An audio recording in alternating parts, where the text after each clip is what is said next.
बिस्मिल्लाहिर्रहमानिर्रहीम। अस्सलाम वालेकुम। वर्ल्ड न्यूज़ के साथ मैं हूं सना हुसैन। खबर शामिल करते हैं पंजाब से। मोहम्मद उस्मान सुलहरे की रिपोर्ट के मुताबिक पीपल्स पार्टी सियालकोट में होने वाले ज़मीनी इंतखाब में भरपूर हिस्सा लेगी। गवर्नर पंजाब के अवाम पीपल्स पार्टी और बिलावल भुट्टो पर एतमाद का इजहार कर रहे हैं। सरदार सलीम हैदर सियालकोट में ज़मीनी इंतखाबात में पीपल्स पार्टी मुखालिफिन को टफ टाइम देगी।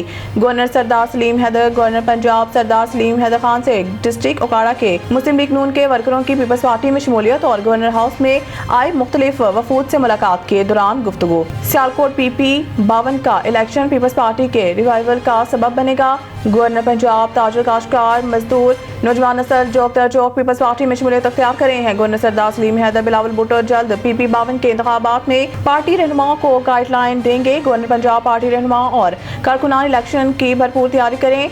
गवर्नर सरदार सलीम हैदर खान जब तक गवर्नर हाउस में मौजूद हों पार्टी कारकुन अपने आप को तनहा ना समझे। गवर्नर पंजाब पीपल्स पार्टी किसानों काश्तकारों के साथ खड़ी है और इनके मसाइल के हल के लिए भरपूर किरदार अदा करेगी।